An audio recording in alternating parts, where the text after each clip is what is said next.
Hello, hello, hello, everyone. I am so super excited about this conversation today because we're diving into a space that's not only innovative, but also deeply aligned with wellness and healing, which, as you know, is what we're all about here at Hot Flashes and Cool Conversations.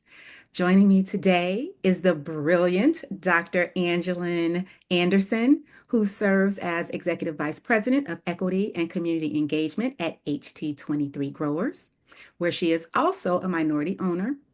She is also president of the Bloom Project, not for profit, the community arm of HT23 Growers, and chair of the Social Equity and Advocacy Committee for Illinois Women in Cannabis.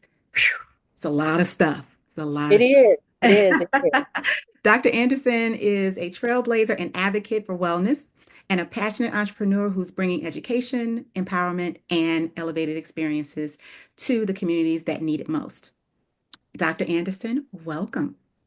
Well, thank you. Thank you for having me. I'm so excited. I've been looking forward to this conversation since you invited me. So, pretty excited to talk with you. Great, thank you. But before we get into how your work intersects with what we're building here at Hot Flashes and Cool Conversations, can you start off by telling us a little bit about you, your journey, and what inspired you to get into the cannabis industry?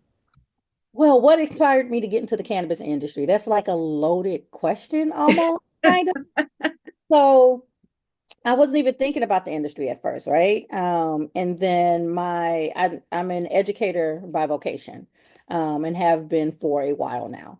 And so right before Illinois decided to go recreational, is one of the few states that's rec. Where I work at actually had a program that was designed, it was the first one in the nation to be designed as a credit bearing certificate program at a college level. And so I was like, oh, I work here. Let's see what this is all about. Rec is about to happen January 1 of 2020. This was fall of 2019. I said, let me just crank out all of these classes that need to be taken just to learn more about it. And I don't know what I need this for, but let me just go ahead and do it. It just seems like something that I should do because something's about to happen. So fast forward, finish the fall semester up. I knock out this certificate that we had at the time, which is a patient care and dispensary certificate. And since then, we now have two additional certificates, one of them dealing with transportation and logistics, and the other one is dealing with basically growing and understanding how to interact with hemp and cannabis plants. So fast forward to 2020, we're now in the new year, the first day of the year, everything's wrecked. My partner in crime for all of my adult life said, "Hey, let's go to this event." And I was like, okay, I guess. So we ended up going to this event on the first, and had a great time. And as we're moving forward, he's like, "Hey, I'm writing an application. Like we're applying for a cannabis license, and why don't you come on time on the team, and we'll figure some stuff out. But you just finished writing your dissertation. It's still fresh in your brain to be the ability to write. We're going to go ahead and do this application." And for those of you who aren't familiar with the Illinois application, it is a long, tedious process. The form is It has different sections. I think each section correlates to a letter in the alphabet. I'm not exaggerating. Each one of those is an exhibit. So you have different sections covering different things. And so we rolled our sleeves up. It was a team of us. We rolled our sleeves up and wrote and edited and wrote and submitted. And then I sent it on into the state. But what else was happening in 2020?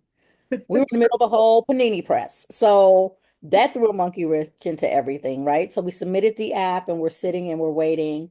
And then we get a letter and notice of deficiency. And it's like, oh, like this is real. So the deficiency, we had to fix some things. And it got really real then because it's like, well, they're sending us deficiency, which means that we're still in the game. So, all right, let's go ahead and finish this. So we finish the app, submit everything that we need to submit, and then we wait. And as we waited and waited and waited, and then we finally were awarded a license. So we were one of the very first in the state of Illinois to be awarded a craft license, a craft grow license. And so the way that the industry works in Illinois specifically, Illinois may be the only one that offers craft grow. And it's the best of both worlds, right? Because when you look at the cannabis industry, it is set up like I use the analogy of a grocery store. So you have your grocery stores, which are your dispensaries. That's where you can go shop, buy the products. There's a bunch of different products, different names, different companies, but they all have the same intended effect, more or less, right? So, but in order for you to get the stuff in the grocery store, you have to grow it. And that's where your cultivation centers come in. And these are spaces that are tens of thousands of square feet, as it relates to cannabis and things of that nature. And then you have to get from the grow facility to get the stuff to the grocery store. So then you have your transportation or transporter license. So they have those. Then we have these cute licenses that are called the infuser licenses, where people are able to infuse product and then get them on the shelves. And then you have something like ours, which is the craft grow license. And I call it a three for license because we're able to grow up to 5,000 square feet. It's going to eventually get up to 14,000 square feet is the size, the maximum size that we will be able to grow. We're able to infuse and we're able to extract. So take the cannabis, break it down, create oils, create other products from the other, like the parts that weren't used of the plant.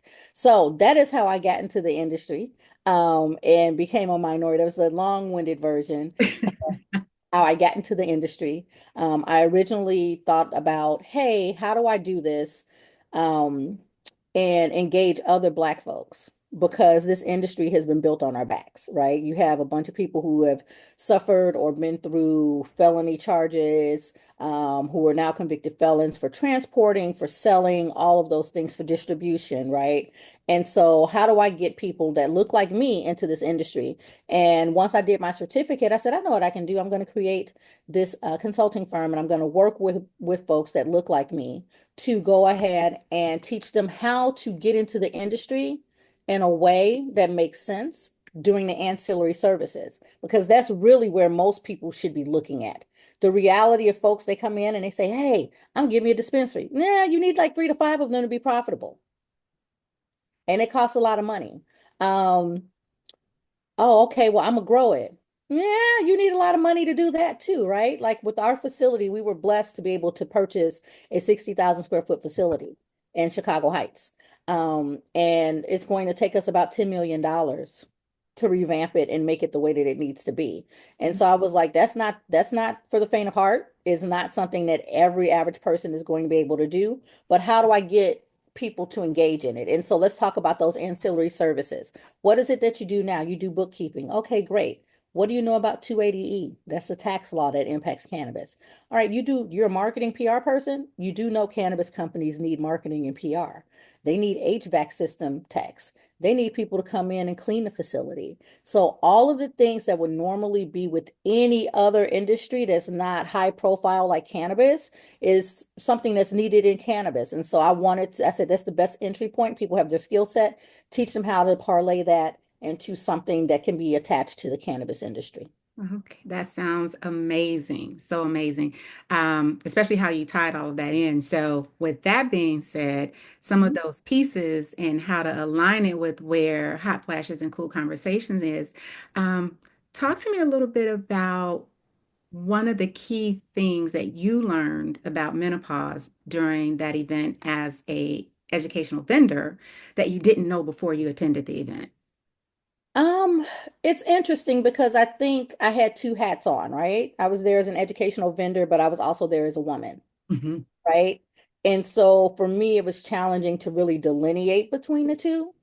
And I think the biggest takeaway for one of the biggest takeaways for me, because there were a lot, is that we're not doing it by ourselves and Hmm. that we're needing to have these conversations. Like this is a much needed conversation.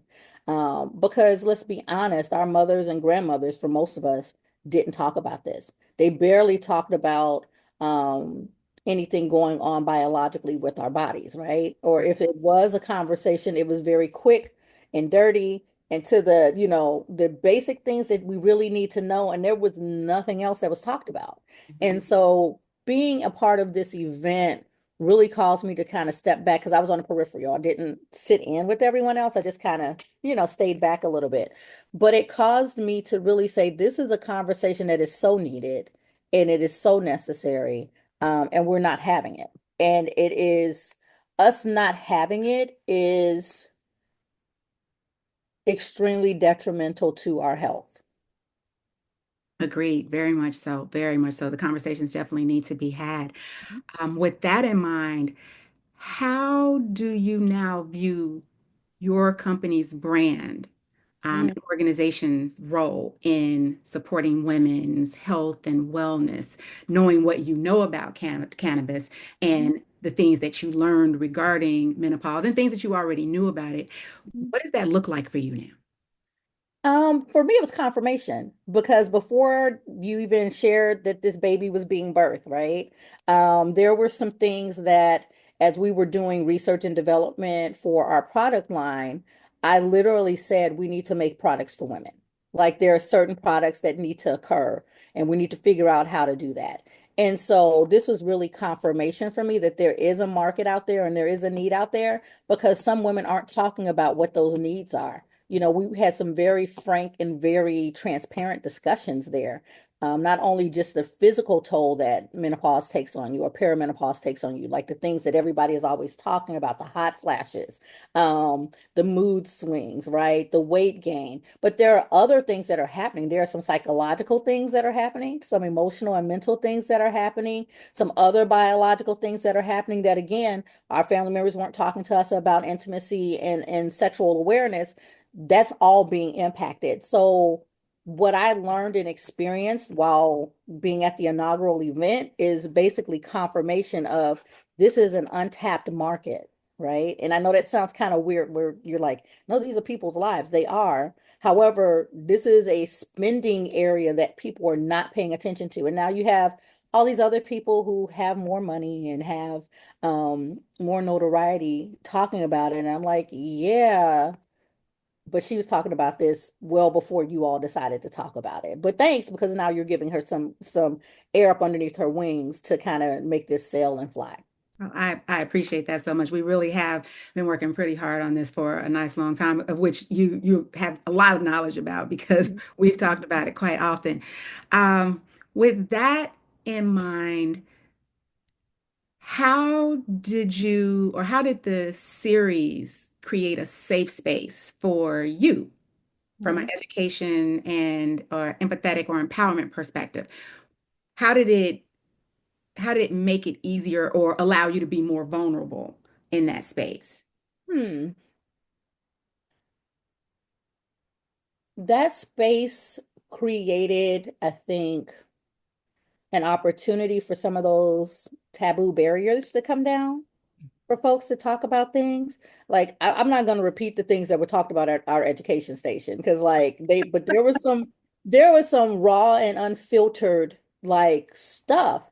Mhm. And I know I mentioned this to you after the event as we were packing up, and I'm like, am I supposed to be hearing this? I don't think I'm supposed to be hearing this. Oh no, oh God, I'm hearing this. Well, wait, why am I hearing this here and not hearing it elsewhere, right? Right. And so Right. uh, it was just really a vulnerable space, I think, for everyone because what I felt when people walked into the room was like this apprehension of, I don't know. I'm gonna sit here and I'm gonna listen and see what they talking about. But as it progressed, I felt this collective, for lack of a better comparison, a collective sigh and like this collective release that happened where folks were like, oh, okay. All right, so wait, so I'm having this issue. Is that tied to this? I'm experiencing this, or I've had this. I'm not crazy. Oh, so wait, you had this too? Okay, but you had this variation of that, right? And Right. so that was such a cool thing to sit back and actually, like, I could physically see like this release that was kind of happening as a wave across the room. And it was so awesome because it was such an intimate size Hmm. that if it had been any larger, it would not have happened. Totally agree. Totally agree. Thank you so much for that assessment because you, by being an educational vendor there, you got the opportunity to look at it through different lenses than me as the company that was actually putting it together. So that's very, very valuable information. Why should other brands or organizations consider sponsoring this particular event? Okay, so I have a caveat to that, right? Okay. Um, how do I say this? Don't come because you think it's a money grab. Mm. Don't come because you think you're going to be able to, and you're not doing vendors. Like we don't have vendor tables. You have education stations, right? And Right. so every professional or org that you have coming there Mhm. has a tie to something that can directly positively impact the experience of women navigating perimenopause and menopause. Mhm. So if you are a vendor, and this is a message for you as well, Tanya, Uh-huh. if you're looking at vendors, don't look at vendors just because, oh, this might be the demographic. Right. Uh, Make sure that you're looking at it as this is a product or this is a person Right. Right. as a service and interest and educational brand that ties directly to this company and what I'm trying to do, right? And it's going to require a very, very intentional level of discernment Mm-hmm. for you and for you to be very intentional and strategic when you're inviting them. Like, hey, this is who we are, this is who we're servicing, or this is what my organization is about. And this is your brand. Mm-hmm. And how do you feel like I feel like this would be a match, but how do you feel like your brand can address these two or three things that you saw as needs? Absolutely, which is one of the reasons that I reached out to you because I understand, because we've talked a lot and you've given me a lot of good information regarding cannabis and how it can be helpful. And then also finding out from my physician, sitting with her and talking to her about it. And she mentioned the same thing. So I was like, ah, she's on track. Yes, Dr. Angie has really got it. Couple more questions. What would you say to someone that's on the fence about supporting menopause-centered initiatives like HFCC? Do it. It impacts half of the population. Okay, straight and to the point. It impacts half of the population. So why wouldn't you want half of the population to understand what's going on and have a better lived experience? Wonderful response. Last question. Mhm. In what ways do you see hot flashes and cool conversations growing, and why should others get involved right now? Well, we talked about this, so I guess I got to talk about it publicly, huh? Yeah. I see it because these are conversations again that need to be had, right? Right. I think that they need to not only be had amongst women who Mhm. are experiencing it, but also with their partners and with their families, right? Right. And so while this is a kickoff of something that addresses a huge gap, especially in the African American community and with African American women. I Mhm. think that it's even more important for us to have those conversations with our support systems. And I can see this flourishing into something in which our support systems are being engaged in conversations. It may not necessarily be like at these events where it's for women only, right? Right. But maybe that we have those fireside chats with partners. If you're have a male partner or a male family member who's there and they're like, what is going on with this woman because she is crazy. I have no idea what's going on. Well, guess Right. what? We don't know what's going on either. So at Right. least we're at the same level with our knowledge base. But I see it expanding to include those partners, whether they're intimate partners or they're just support system family members. I see it expanding to include other women who may not be experiencing this right now, or Mhm. for various reasons may not ever experience it. Um, Right. and so that I think there's so many things that can and will happen. as a result of just this mustard seed of belief and faith that you've planted to develop the Hot Flashes and Cool Conversations organization. Well, thank you so much, Dr. Angie. I belovedly call her Dr. Angie because she is a dear friend of mine as well. So that whole Dr. Angelyn Anderson, yeah, that's my Angie. So thank you so much for taking time out to talk to me today and to provide us with so much information about HT23 growers, as well as how we align our two organizations. And thank you for participating in the Menopause Unfiltered series. We loved you being there. We hope that you will continue to be one of our educational vendors because there's a lot of information, a lot of knowledge out there that the ladies need to know and understand about that as a piece that can also assist them in feeling better on those days they just don't feel as much like themselves. Just call me and I will be there.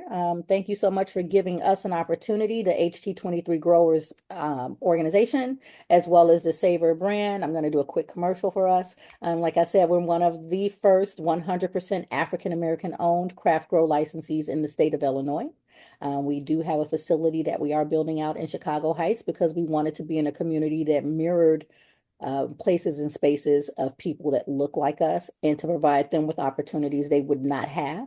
And we have our brand Savor. Right now, we have some gummies that are out in the market, in the Illinois market. So if you are a dispensary patron, please go and ask for us. And if we're not there, keep asking so that we can get in there. We have one flavor right now, blackberry pomegranate, and we have two more that are on the horizon that will be coming out in the next few months. And then we will be expanding to do vape cartridges and pre-rolls for those of you all who are afraid of edibles. So we will have something for everyone by the summertime. Sounds good. Thank you so much again, Dr. Angie. You guys make sure you look her up. Look up HT23 Growers. They are expanding. They are amazing. You really want to get down into the weeds and find out what this organization is about and support them. Donations are always welcome. Please look them up. Thank you again, Dr. Angela Anderson. I Thank you, appreciate Tanya, it. for having me. I appreciate you. All right. Okay, people, we're out of here. Until next time.